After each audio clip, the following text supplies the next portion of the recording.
Assalamualaikum warahmatullahi wabarakatuh.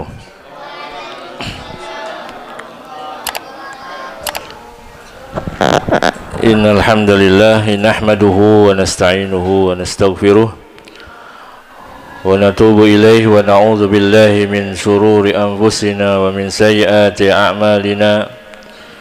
May yahdihillahu fala mudilla lahu wa may yudlil fala hadiya lahu.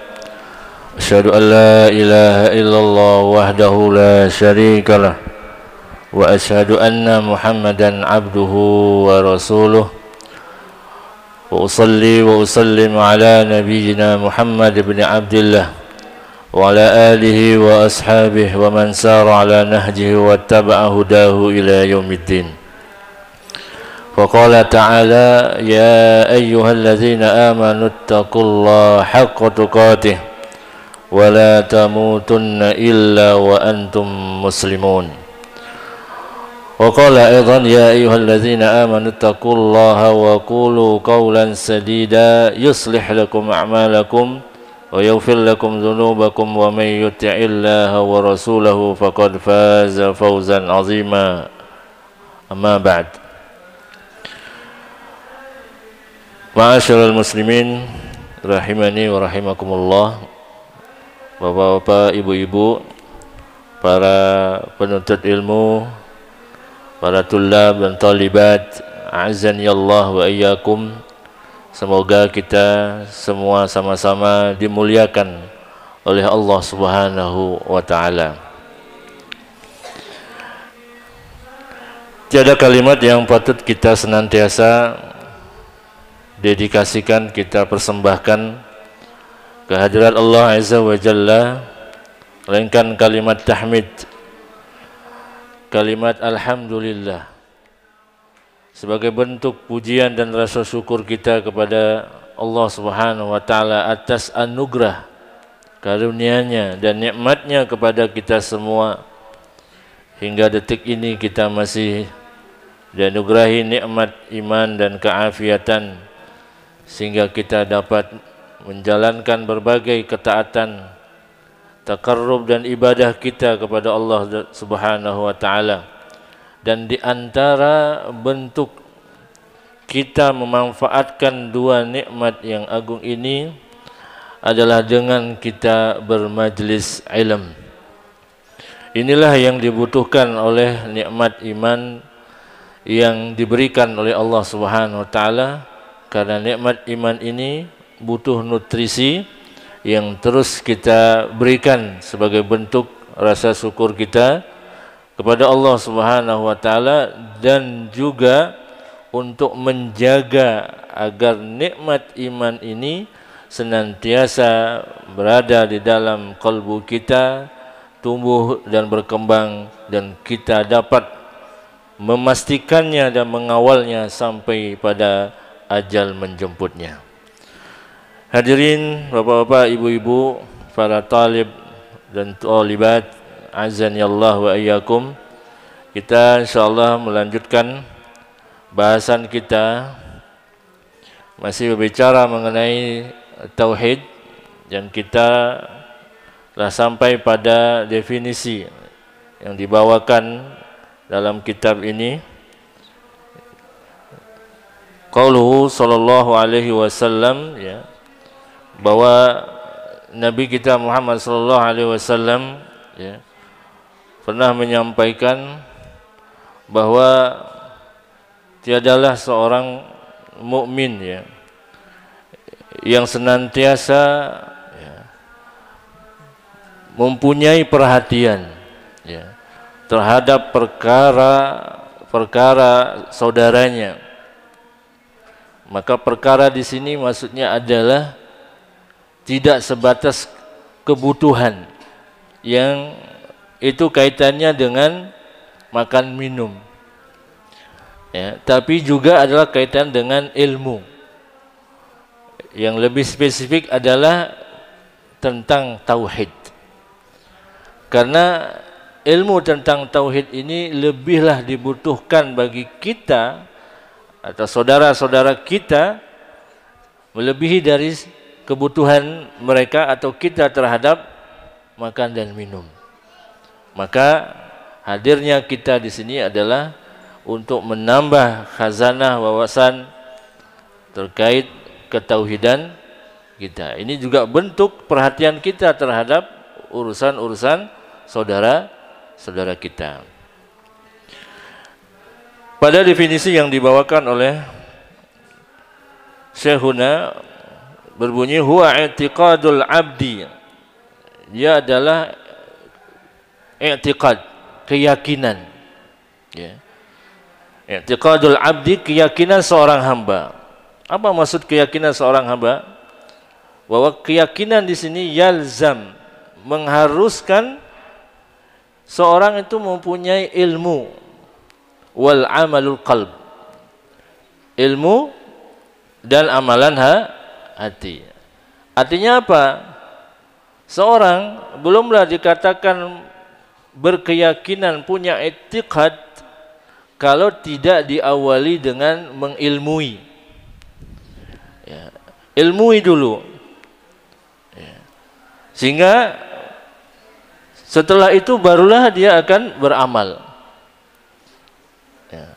Kenapa banyak kita temukan kaum muslimin pada umumnya lemah di bagian amalnya?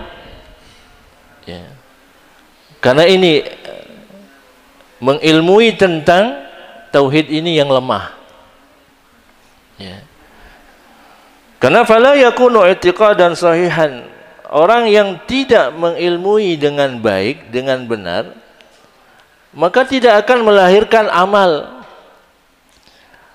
Ya.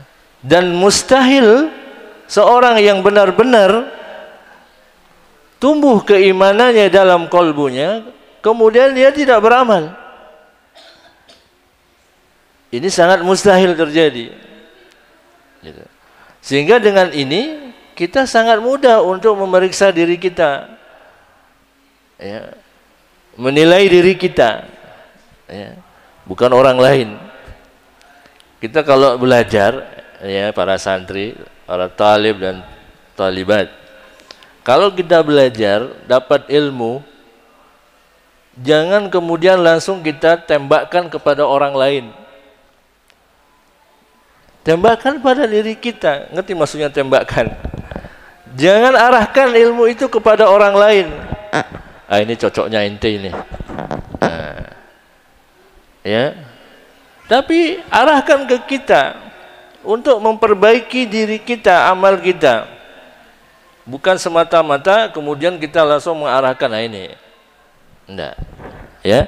Maka seorang yang betul-betul mempunyai ilmu dan keyakinan yang benar, maka mesti akan melahirkan amal. Maka lihat para sahabat radhiyallahu anhum ajmain, ketika tumbuh, ya, keimanannya, keyakinannya, maka akan lahir amal. Itu sudah otomatis. Ya. Nah, sekarang ini yang perlu kita pelajari ilmu adalah tentang ketauhidan ini. Kenali Allah, kenali Khalik kita, kenali Rabb kita. Ya. Karena betapa banyak orang tidak benar-benar kenal dengan Rabbnya. Sehingga banyak orang menyandarkan entah itu kebahagiaan, kesenangan, kenikmatan, kesuksesan itu pada makhluk. Betapa banyak orang, saya kalau punya ini, kayak bahagia gitu. Kalau punya rumah sebesar ini, masya Allah. Ya. Padahal jika dia benar-benar mengenal Allah, mengetahui dengan baik, maka dia tidak akan menyandarkan kebahagiaannya kecuali kepada Allah Subhanahu wa Ta'ala. Maka i'tiqad ini butuh ilmu dulu, ilmui dulu. Jadi bukan sekedar ngikut, ya, bukan sekedar taklid dunal ilm. Ya. Kenapa beriman? Saya punya bapak beriman, ya saya ikut beriman. Gitu. Saya punya keluarga karena beriman, ya saya ikut beriman. Kenapa sholat? Saya lihat bapak ibu sholat, saya ikut sholat. Bukan karena berdasarkan ilmu. Itulah. Sehingga apa? Banyak orang sering kita dengar pernyataan, yang penting kan sholat. Yang penting sholat, yang penting sudah baca Quran, ya kan? Nah sehingga pondasinya mesti lemah. Itulah. Karena dorongannya itu bukan ilmu. Itulah. Saya tahu kenapa sholat ini harus saya kerjakan, karena saya punya ilmu, saya tahu itu. Sebagaimana, kenapa orang bisa sabar? Bukan karena terpaksa keadaan, bukan sebenarnya. Tapi karena punya ilmu, karena mengilmui. Contoh saja ketika kita puasa, kenapa kita sabar mau berlapar-lapar dan berdahaga, haus? Kenapa? Karena kita punya ilmu, kita tahu. Pertama, ini adalah perintah Allah. Yang kedua, ada ganjaran besar. Yang ketiga, ada kebahagiaan yang sangat kita nanti-nanti. Kan belum ada orang buka puasa sedih. Itulah. Oh kok udah buka puasa, padahal saya pengen puasa terus ini. Nggak ada. Yang ada tuh orang sedih buka puasa karena nggak ada yang dipakai untuk berbuka puasa. Itu ada. Ya. Ada tuh di televisi Timur Tengah itu. Seorang syekh sedang membuka pengajian, tanya jawab by telepon. Nun jauh di sana ada yang nelpon bertanya, ya syekh, apa hukumnya saya berbuka puasa tidak memakan dan meminum sesuatu? Artinya apa? Kalau seperti itu wajar dia akan sedih karena tidak ada yang dimakan dan diminum untuk ini. Tapi tidak ada yang namanya berbuka jadi sedih kok berbuka ya. Padahal itu puncak daripada kebahagiaan. Karena beda ya. Orang yang mampu bersabar menahan lapar dahaga sampai pada waktunya dengan orang yang berbuka di tengah jalan, sama-sama bahagia, tapi puncak kebahagiaannya itu berbeda. Gitu.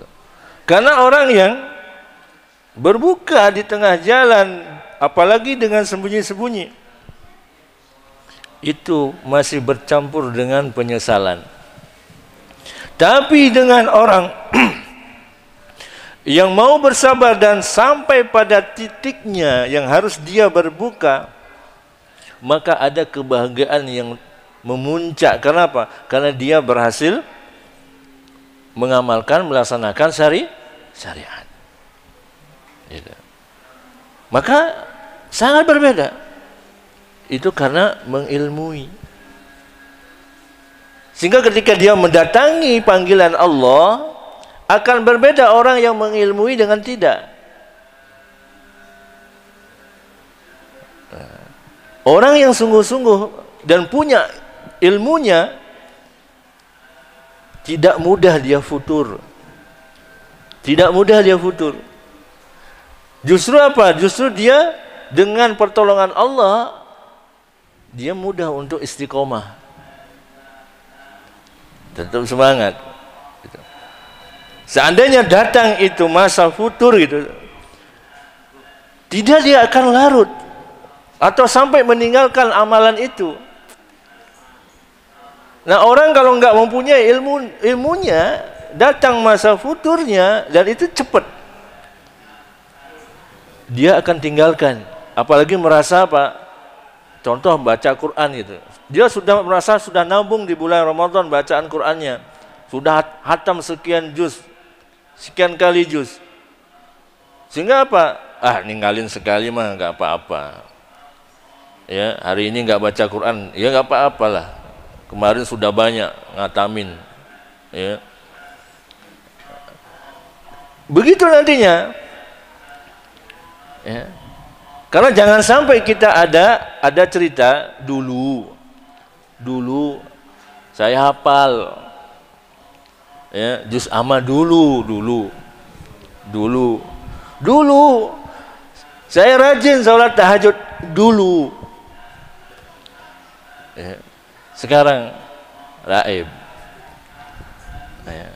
Karena tidak dikuatkan dengan ilmu itulah. Makanya inilah pentingnya kita terus tajdidun niyah fi talabat ilm. Perbaharui niat kita dalam menuntut ilmu, ini penting. Karena apa? Karena niat letaknya di qalb, wa qalb kullu hin yataqallab. Karena dia letaknya di dalam kalbu kita.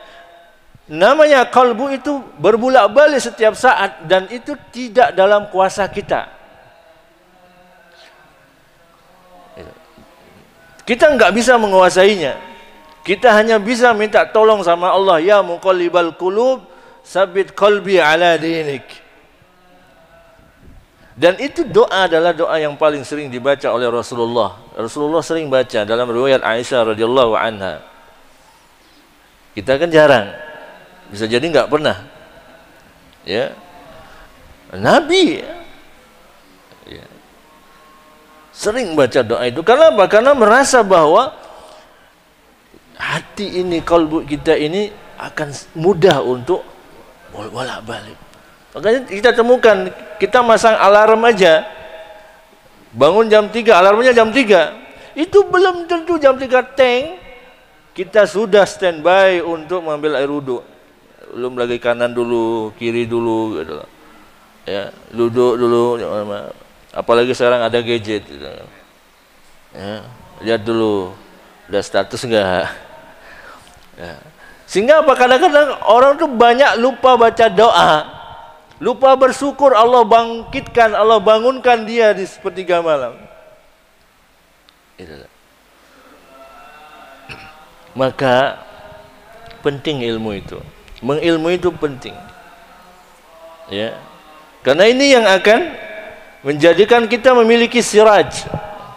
Nah, ini kayak nih lampu untuk menerangi daripada jalan yang telah ditentukan oleh Allah Subhanahu wa taala, sehingga i'tiqad kita ini tertancap kuat kokoh dalam kalbu kita. Bagaimanapun kondisi kita tidak akan mudah untuk digoyangkan. Nah, itulah yang dialami oleh sahabat radhiyallahu anhum ajma'in. Sehingga mereka berlomba-lomba kalau ada perintah, itu berlomba-lomba untuk apa? Untuk mengamalkan. Kita kan karena kebanyakan berbeda kan. Ada perintah kalau bisa dihindari, kan cari alasan. Ntar lagi kan ini korban nih. Ya kan? Dia ajak berkorban, mesti akan banyak alasan. Saya masih nggak mampu ini. Tapi HP-nya Masya Allah, ya, puluhan juta, ada yang belasan juta. Lah kambing harga 2,5, 1,5 juta dan lain sebagainya. Karena tidak benar-benar ketika menanamkan tauhid akidah ini berdasarkan keilmuan, berdasarkan mengilmui. Itulah. Kenapa? Kalau betul-betul sudah mengilmui, ya, maka akan tertancap itu dan akhirnya akan melahirkan amalan. Karena mustahil orang kalau sudah mengilmui dan betul-betul mengimaninya, jujur dengan keimanan dan sungguh-sungguh, itu mesti lahir ke amalan, mesti. Dan itu otomatis. Karena buktinya ada nyata. Maka kalau kita lihat bukti nyata dari para sahabat radhiyallahu anhum ajmain, begitu tertancap akidah dan ketauhidannya dengan baik, kuat, maka apapun datang perintah dari Allah dan Rasulnya, sami'na wa ata'na, bukan sami'na wa asayna. Kebanyakan dari kita kan begitu, ya, kita dengerin ya. dinasehati, ya, ya. Besok balik lagi, besok ngulang lagi, ya, jangan begini, iya, ya, ya. Besok ngulang lagi, bahkan lebih parah lagi. Ya. Para sahabat tidak gitu. Datang perintah itu, mereka tuh betul-betul bagaimana pokoknya saya harus bisa mengamalkannya gitu. Gak mau tahu. Kalau dia bisa mengamalkan, saya harus bisa. Gitu. Kan pernah kita sampaikan, Nabi duduk-duduk di serambi masjid bersama dengan para sahabat, kemudian Nabi nyeletuk, ntar lihat, akan datang orang ahli surga. Datang betul orangnya, kerutak-kerutuk gitu. Ini sahabat disampaikan semacam itu, tergerak. Oh, orangnya apa amalannya? Itulah. Penasaran, padahal yang penasaran itu juga ahli surga. Zaman sekarang kan enggak, ini tiap tahun dia korban ini. Oh gitu ya, iya. Sebatas itu. Sebatas itu, tidak tertarik untuk ya bisa, saya harus bisa. Itu. Oh dia umrah itu, jual bakso gitu. Wah, apalagi saya pegawai, nggak mungkin nggak bisa, mesti bisa. Tapi nggak begitu. Gitu. Nggak begitu adanya. Maka tancapkan ilmu. Makanya perlu kita mesti punya waktu untuk talabul ilm. Ya. Kita kalau sungguh-sungguh duduk, ya, mencatat, mendengarkan dengan baik, keutamaan kita duduk di sini ini kan luar biasa, luar biasa.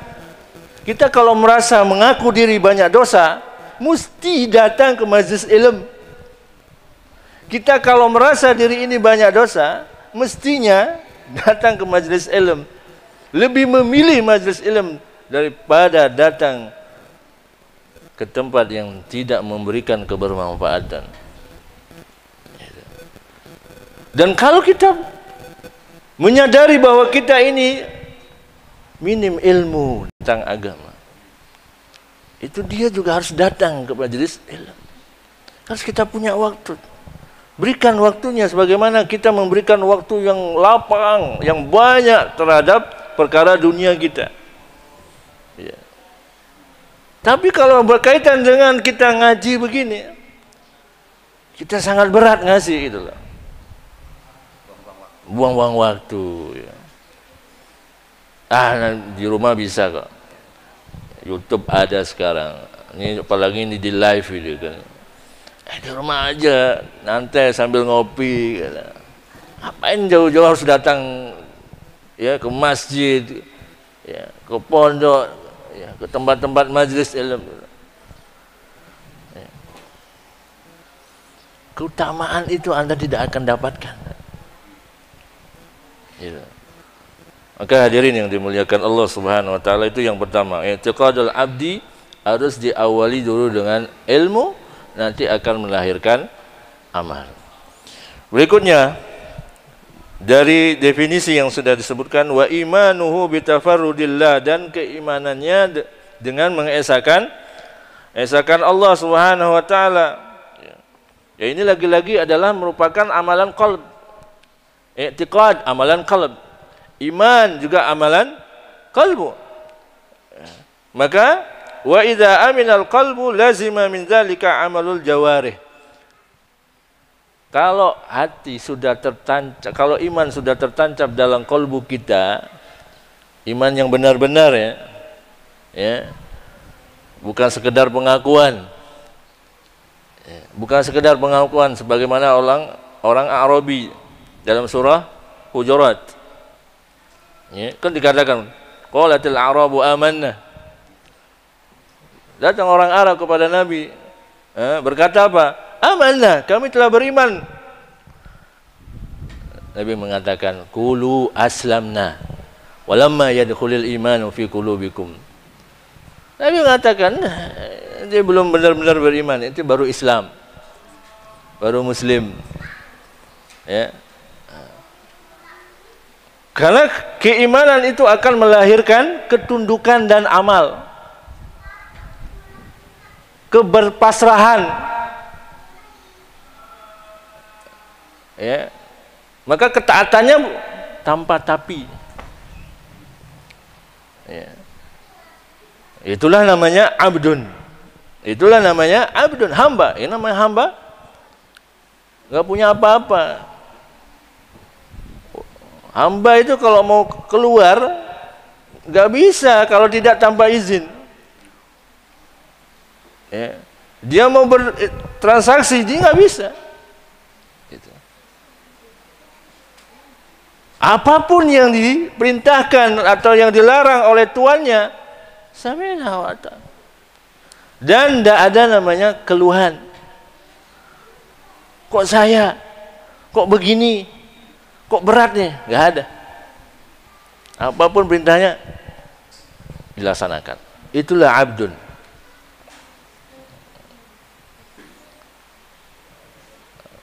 Maka kalau kita menyadari diri kita adalah seorang hamba dan huwallahu khaliq, dan dia zat yang menciptakan kita, yang menjadi tuannya, ya apa yang diperintahkan dan dilarang tidak ada celah bagi kita untuk menyangkal atau tidak melakukannya. Nah itulah ketika seorang mengilmui siapa yang dia imani, ya, maka itulah akan menumbuhkan kekuatan keimanan di dalam kalbunya. Nah itulah yang Nabi SAW berikan kepada para sahabat selama 13 tahun di Mekah itu.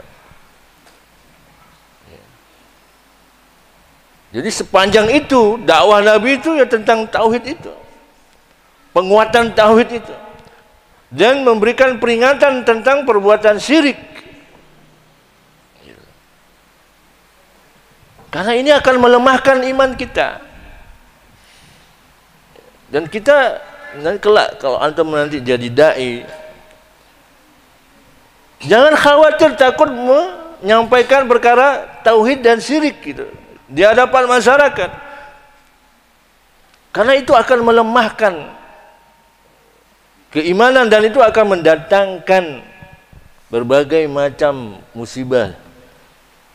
Karena sebab tidak berdirinya ketauhidan yang benar. Maka harapan kita adalah mempelajari tauhid yang pertama kita tancapkan pada diri kita. Kita amalkan, kita kuatkan di dalam kehidupan kita. Karena itulah yang akan menguatkan kita dalam menjalani hidup ini. Apapun masalahnya, kalau tauhid antum kuat, antum akan bisa melewatinya. Ya. Lemahnya iman dan ketauhidan kita inilah yang membuat kita mudah ya terombang-ambing, mudah putus asa, bahkan depresi, ya. Ditinggal oleh orang-orang yang dicintai. Kenapa orang mudah bunuh diri?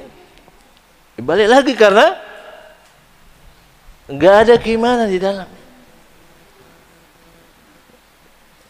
Enggak memiliki keimanan kepada Allah Subhanahu wa taala. Maka balik lagi bahwa seorang kalau sudah mempunyai keimanan yang benar, yang sungguh-sungguh, maka mesti akan lahir amal jawarih. Tidak ada istilahnya orang benar-benar beriman kemudian berat melakukan sholat, nggak ada. Nggak ada ceritanya itu. Oh, saya beriman kepada Allah, tapi kalau sholat ntar dulu. Ya. Oh, saya benar-benar beriman loh, saya mencintai Allah, tapi kalau sholat ntar dulu. Nggak ada. Orang kalau benar-benar mencintai Allah, mempunyai keimanan sungguh-sungguh kepada Allah Subhanahu wa taala, dia akan mengamalkannya. Ya. Dan salat ini, tahu nggak? Salat ini satu syariat yang paling agung. Kenapa? Karena ini satu-satunya syariat yang Nabi itu langsung ambil, langsung terima. Dan itu harus melewati berbagai peristiwa. Dan harus menuju ke Sidratul Muntaha. Maka benarlah apa kata Nabi, awwalu ma yuhasabu bihil abdu yaumul qiyamah as-shalah. Karena pertama kali yang nanti akan dihisab oleh Allah pada hari kiamat itu adalah perkara salat kita. Salat beres-beres semua. Karena itu menunjukkan bahwa kita itu benar-benar punya iman, sungguh-sungguh keimanan kita kepada Allah. Makanya itu sangat mudah kalau mau mengukur barometer itu, tingkat keimanan kita ini benar-benar beriman apa tidak. Maka dari bagaimana kita terhadap sholat itu barometernya. Kalau sholat sudah tidak jadi prioritas, tidak menjadi tempat yang agung di kehidupan dan dirinya, maka itu menunjukkan bahwa orang ini tidak benar-benar beriman kepada Allah. Tapi jangan tuduhkan itu kepada orang. Ya, jangan tuduhkan itu kepada orang. Ketika kita mendapati orang tahu bahwa orang ini tidak pernah sholat, jangan kemudian kita menuduhkan, ini orang nggak beriman ini. Ya, hati-hati, nggak boleh. Ya, nggak boleh. Ya. Hadirin yang dimuliakan Allah Subhanahu wa taala. Kalau kita perhatikan pada surah Al-Baqarah ayat 136, Allah Subhanahu wa taala berfirman, "Qulu amanna." Ya.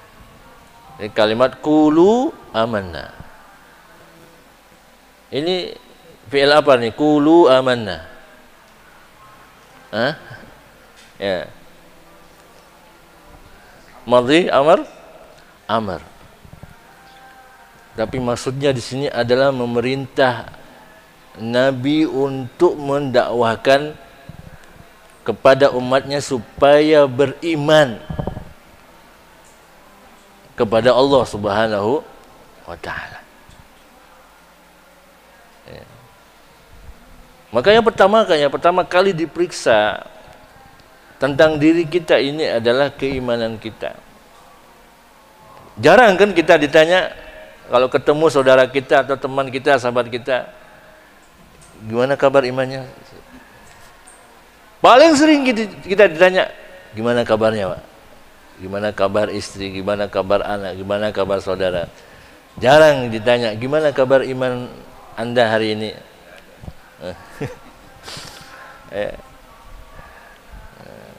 Itu sangat penting kita tanyakan pada diri kita. Ketika kita merasa bahwa diajak untuk baca Quran sudah mulai berat,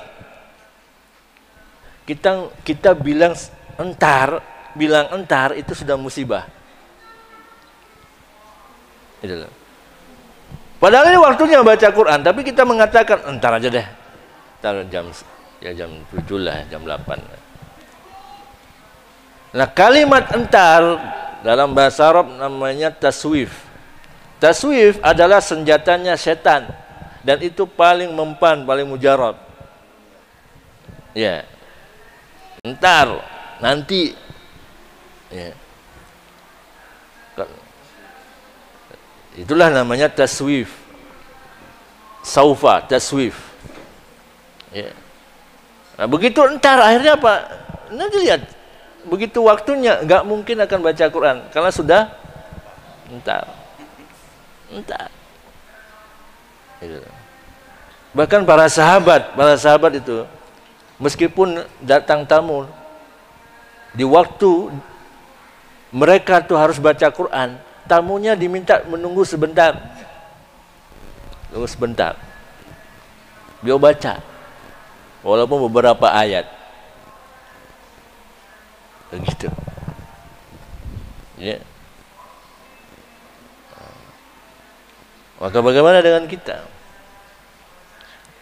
Jangankan bacaan Quran kita, sholat pun kita seringnya kita entar, masih panjang waktunya.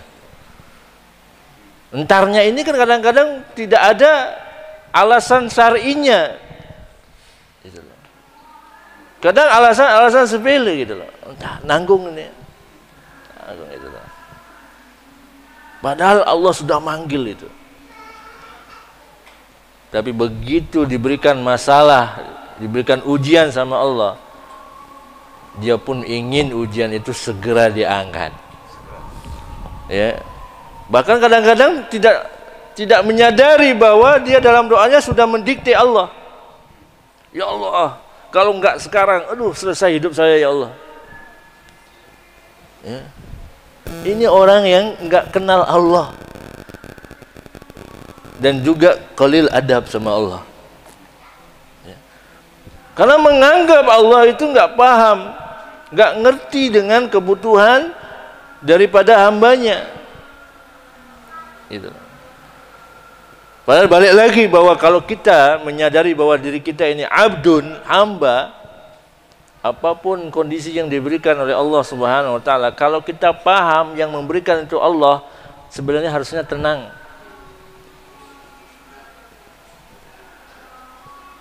Karena tidak mungkin Allah akan membiarkan. Allah ngasih apapun sejatinya tidak ada sisi negatifnya, enggak ada. Beda dengan kita. Kita kalau marah pasti menghasilkan hal negatif.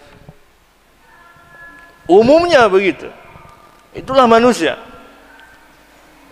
Udah jengkel itu mesti akan muncul sisi negatif, akan melahirkan sendiri kebencian. Itu udah ada mesti. Ya.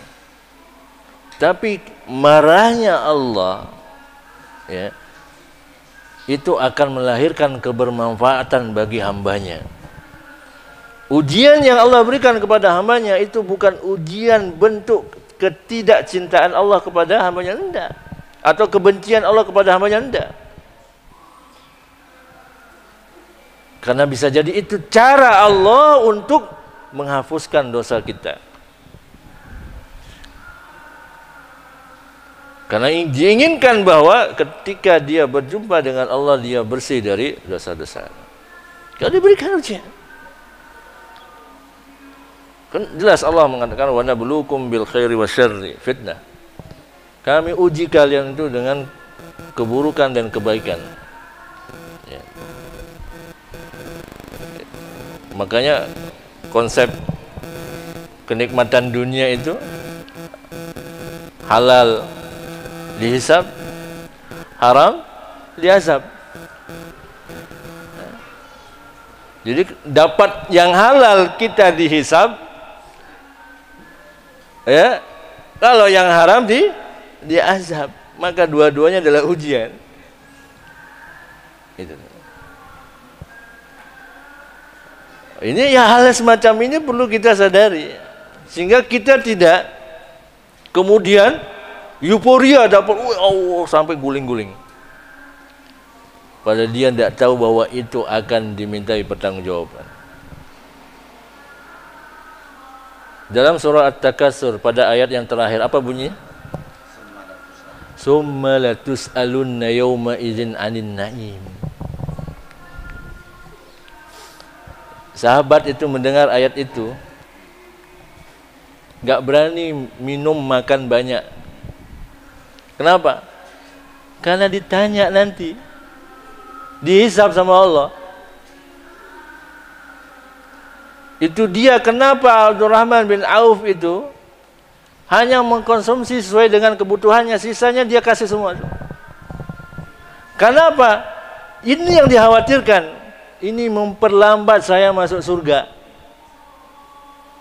Harta inilah yang menghambat saya masuk. Kenapa? Kalau berkaitan materi, ya, hisabnya dua. Dari mana dapatnya? Kemana dibawa? Masalah berat. Tapi kebanyakan kan menggebu-gebu. Pokoknya kalau punya mobil seperti ini, kayak nyaman, mau kemana-mana nyaman dan sebagainya. Dia lupa, begitu dia punya, ya, kelak akan dimintai pertanggungjawaban, dihisab sama Allah Subhanahu wa Ta'ala.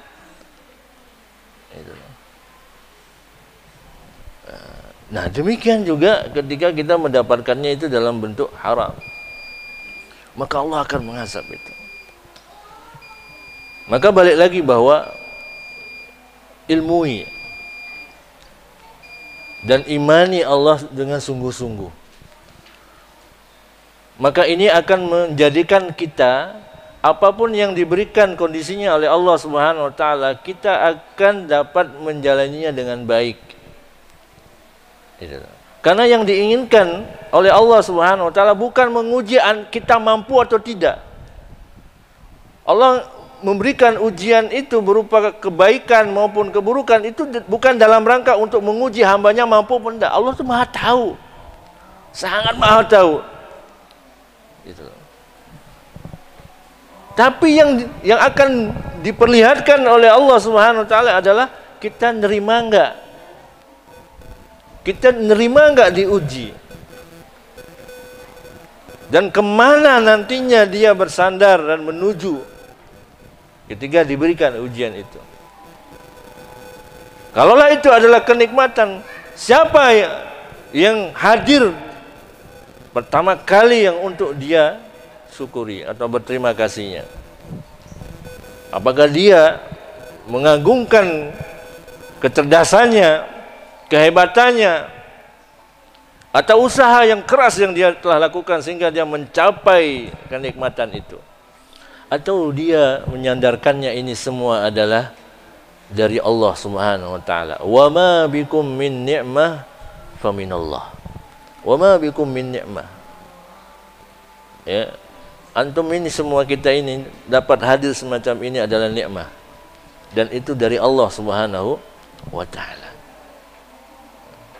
Demikian juga nikmat-nikmat yang lain, bahwa itu semua dari Allah. Bukan semata-mata karena kerja keras kita, karena juhud kita, karena kecerdasan kita. Enggak. Karena Allah mau ngasih, dan Allah tidak ada kepentingan. Beda dengan kita kalau ngasih gitu kan, ada kepentingan. Sekecil-kecil kepentingan kita adalah ucapan terima kasih. Kita mau ngasih bantuan, ngasih tolong gitu, ya, minimal kita itu yang kita tunggu, ini orang ucapin terima kasih enggak? Karena banyak orang yang jengkel ketika dikasih kemudian dia tidak berterima kasih. Tapi akan beda ketika dia punya ilmunya. Ketika dia ngasih, bukan karena orang itu pantas untuk dikasih, tapi adalah itu semua perintah Allah. Karena perintah Allah lah saya memberikan pertolongan, mengasih, memberi, berbagi. Bukan karena karena orang yang nggak mampu kita kasih. Bukan sekedar itu. Sebagaimana kenapa Anda memaafkan orang yang telah menzoliminya? Bukan karena orang itu pantas dimaafkan, bukan. Tapi karena Allah yang perintahkan. Fa'fu wasfahu. Allah yang perintahkan. Nggak ada kaitannya dengan dia kasihan kalau nggak dimaafkan nanti begini gitu. Nggak ada. Kenapa ucapkan salam ke dia? Karena saya kenal. Enggak. Karena Allah perintahkan ketika berjumpa dengan saudara muslim kita ucapkan afsus salam. Kenal. Maka kita akan ringan. Maka perhatikan hadis Nabi, takhallaqu bi akhlaqillah. Takhallaqu bi akhlaqillah. Berakhlaklah sebagaimana akhlaknya Allah. Allah kalau ngasih nggak ada kepentingan. Gitu. Ngasih ya ngasih. Gitu. Karena apa? Kita sebagai hambanya sudah mencukupkan diri kepada Allah. Mencukupkan sudah. Itulah ketika keimanan ada pada kalbu kita. Nah, dalam iman ini mempunyai 3 rukun. Ya. Iman kita kepada Allah itu harus memenuhi 3 rukun ini. Yang pertama adalah tasdiqu bil qalb. Ya. Harus ada tasdiq dalam kalbu kita, keimanan kita. Kemudian disambut dengan an-nutqu bil lisan. Kemudian yang ketiga adalah amalul jawarih. Ada amalan anggota tubuh kita. Maka jika salah satu saja tidak terpenuhi, maka belumlah dikatakan seorang itu beriman kepada Allah dan Rasulnya. Sehingga di dalam hadis Nabi SAW disebutkan, umirtu an uqatilan nas hatta yaqulu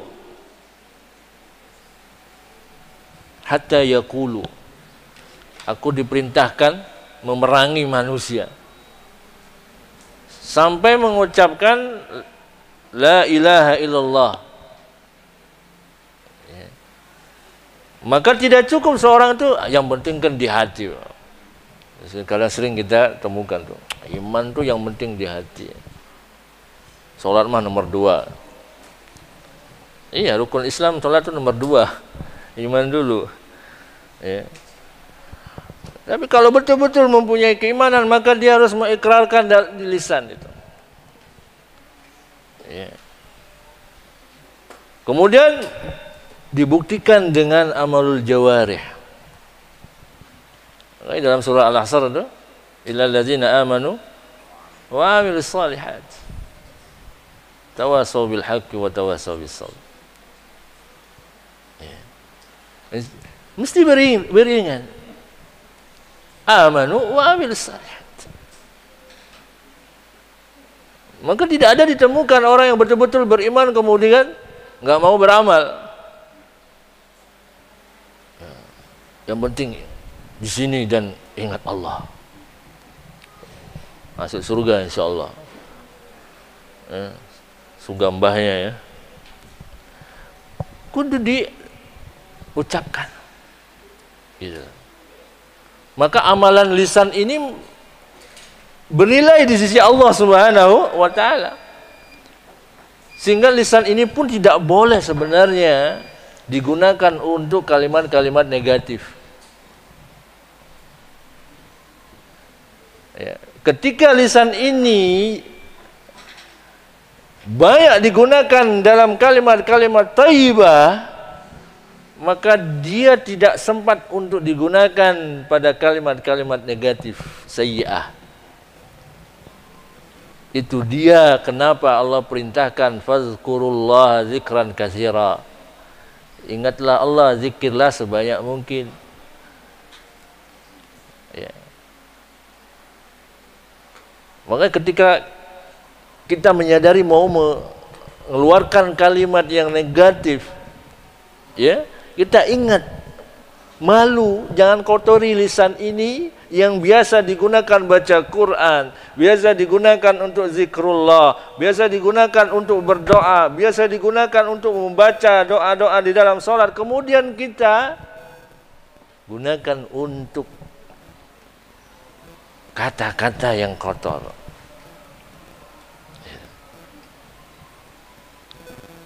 Kan jelas Nabi memberikan keterangan dan panduan terhadap penggunaan lisan ini.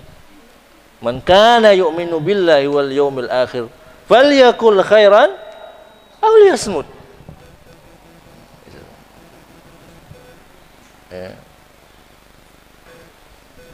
Kalau kalimat yang kita keluarkan itu tidak mendatangkan kebermanfaatan bagi kita, orang-orang yang ada sekeliling kita, fal yasmut, maka diam lebih utama.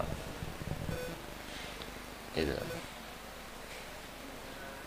Maka zikir lebih utama. Kita kemanapun mengendarai motor itu, zikir itu lebih utama ketimbang kita diam. Akhirnya macam nih di otak nih, di pikiran nih, kebayang ini. Coba kalau nggak murojaah, zikir.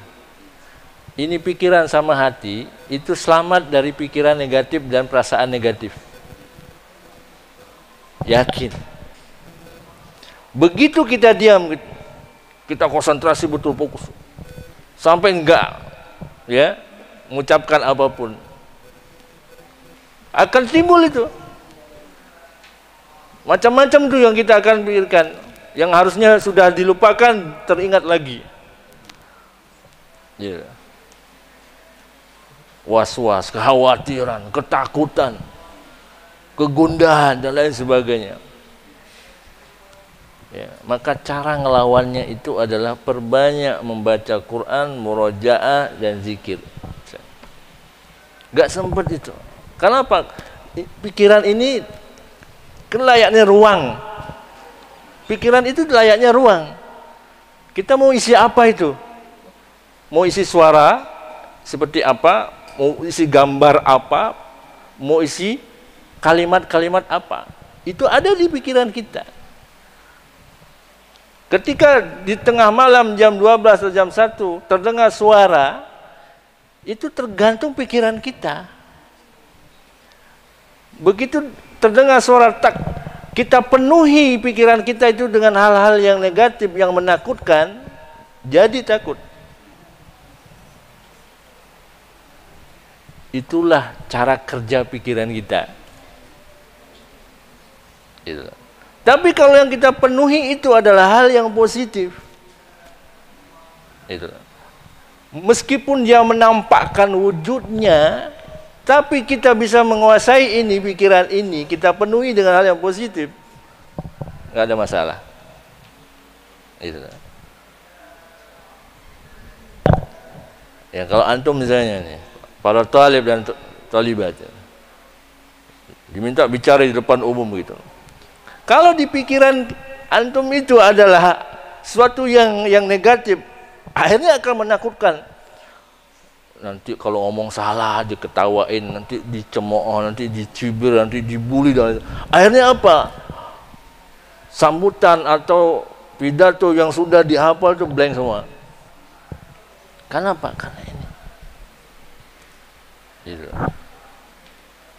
Coba yang dia penuhi di pikiran itu adalah hal yang positif, bahwa saya akan memberikan kebermanfaatan, bahwa saya akan menyampaikan hal yang bermanfaat, bahwa saya mampu memberikan hal yang bermanfaat, bahkan mampu memvisualisasikan di dalam pikirannya. Nanti teman-teman akan menyimak dengan baik, kita visualisasikan itu. Tapi kalau yang dipikiran adalah nanti si Fulan ngetawain, baru naik sudah diketawain dan ya.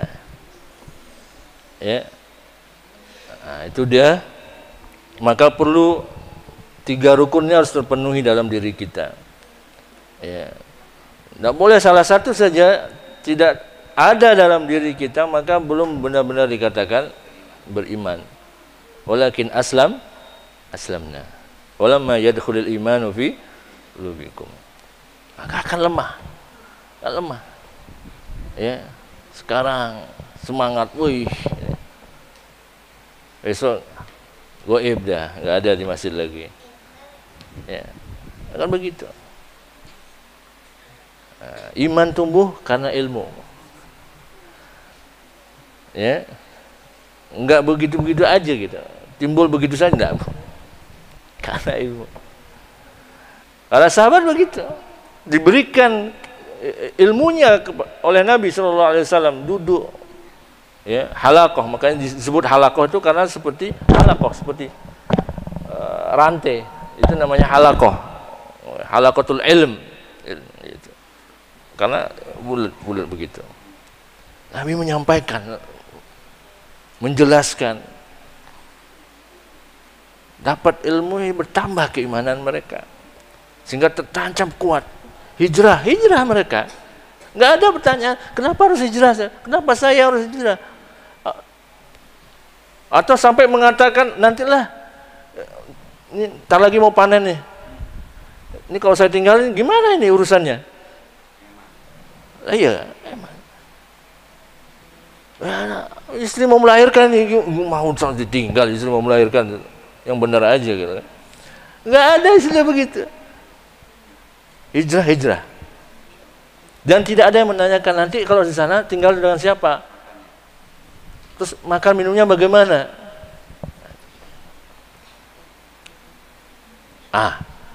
Coba ingat kisahnya Siti Hajar. Istrinya siapa itu?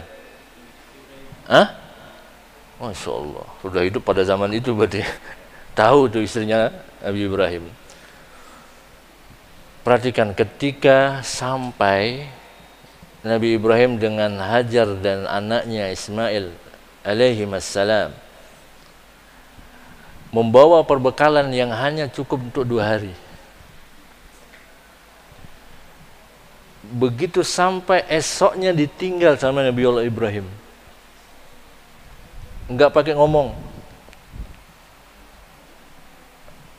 di sini dulu ya, saya mau dakwah, enggak pakai begitu. Dia tinggal, dikejar sama Hajar, mempertanyakan, kenapa engkau tinggalkan kami berdua di sini, di lembah, enggak ada kehidupan, enggak ada air, enggak ada tumbuh-tumbuhan, enggak ada orang.